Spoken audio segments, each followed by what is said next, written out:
और ये जो यहाँ दिखता है ना पवन, ये पवन नहीं, आंधी है।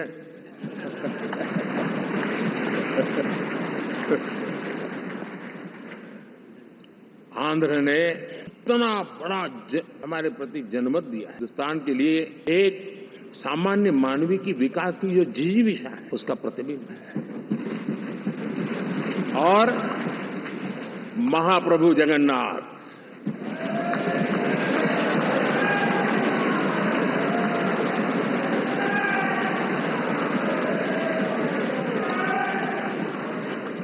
और मैंने अनुभव किया हमेशा।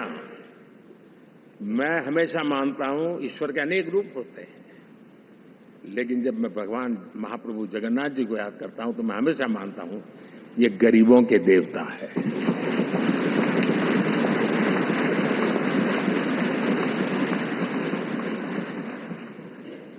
और वहां जो क्रांति रूप परिणाम आया है, मैं इसे एक रिवॉल्यूशन देख रहा हूं।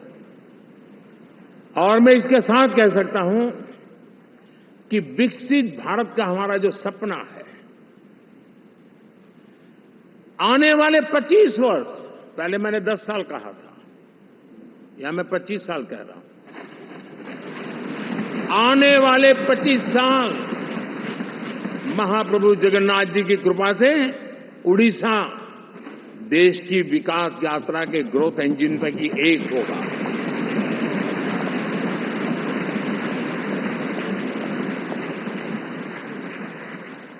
साथियों, हम लोग जब 4 जून के नतीजे चल रहे थे, मैं तो अपने काम में कुछ व्यस्त था। बाद में फोन आना शुरू हो गए, तो मैंने किसी को पूछा, यार ये तो ठीक है आंकड़े वांकड़े, तो मुझे ये बताओ कि ईवीएम जिंदा है कि मर गया?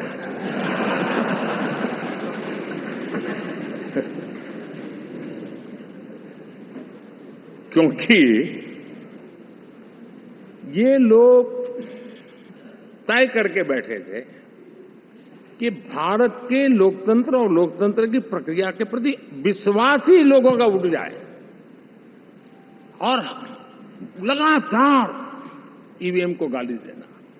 और मुझे तो लगता था कि शायद इस बार वो ईवीएम की अर्थी का जुलूस निकालेंगे, लेकिन 4 जून शाम आते आते उनको ताले लग गए, ईवीएम ने उनको चुप कर दिया।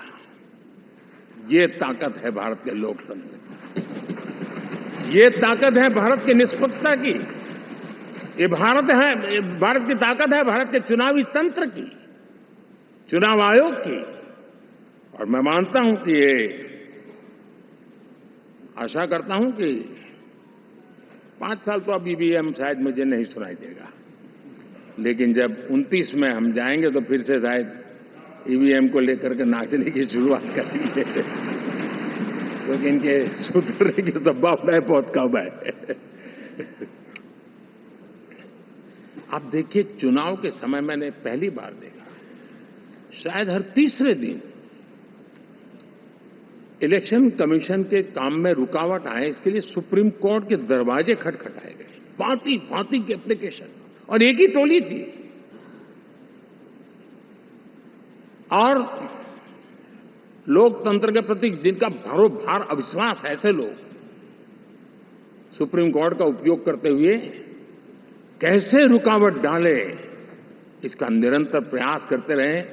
और चुनाव आयोग की ताकत का एक बड़ा हिस्सा अदालतों में, इस पीक अवर्स में, चुनाव के पीक अवर्स में, यानी कितनी निराशा लेकर के ये लोग मैदान में आए थे कि उन्होंने पूरा हमला उसी इंस्टीट्यूट पे लगा दो, ताकि चुनाव के कोई भी परिणाम आए हम दुनिया के सामने भारत को भी बदनाम कर लें। ये षड्यंत्र का हिस्सा था दोस्तों, और कभी भी देश उनको माफ नहीं करेगा। साथियों,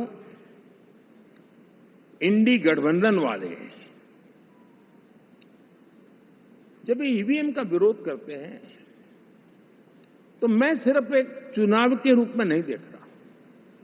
मैं मानता हूं ये लोग मन से पिछली शताब्दी के सोच वाले लोग हैं। वे टेक्नोलॉजी को हम महत्व न समझते हैं, न टेक्नोलॉजी स्वीकार करने को तैयार है। और ये सिर्फ ईवीएम में दिखाई दिया, ऐसा नहीं, यूपीआई में दिखाया। जब हमने कहा कि हिंदुस्तान के लोग डिजिटल ट्रांजैक्शन करेंगे, फिनटेक की दुनिया में आज हिंदुस्तान का नाम हो गया, मानने को तैयार नहीं। आधार आज देश की एक पहचान बना है। मैं तो देख रहा हूं कि मुझे कई देश कहते हैं कि हमें आधार की पद्धति से आगे बढ़ना है, आप कैसे मदद कर सकते हैं।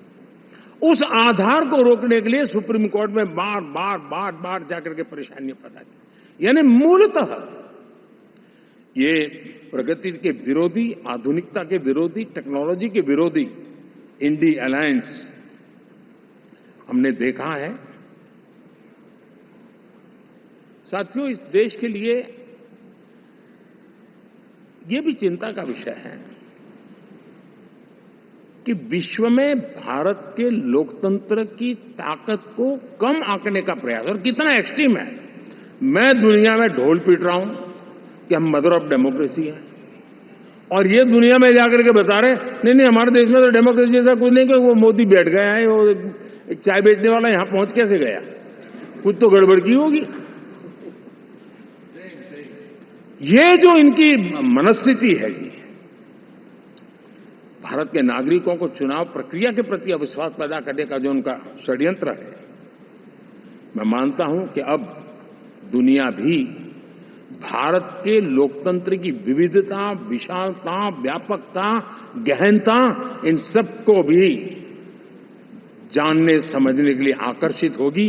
ऐसे इस चुनाव के नतीजे में देख रहा हूं। साथियों, जब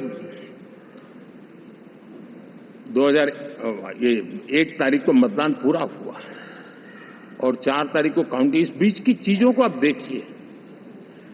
योजनाबद्ध तरीके से देश को हिंसा की आग में झोंकने का बयान दिए जाते थे। यहां इकट्ठे होना, यहां पहुंचना, यहां करना। कुछ लोग इस चीज को गंभीर नहीं लेते, लेकिन ये बहुत गंभीर है।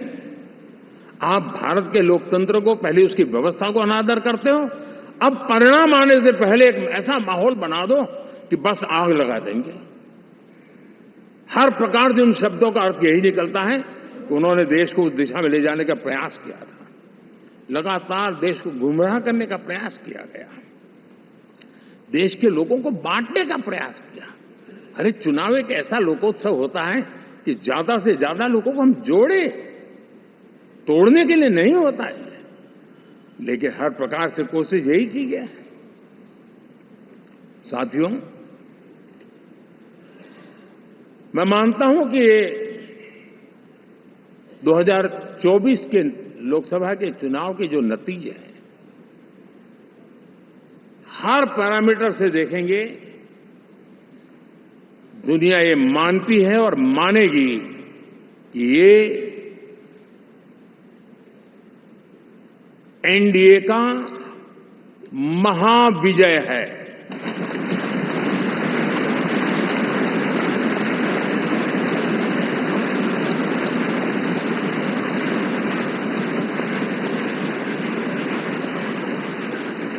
और आपने देखा 2 दिन कैसा चला।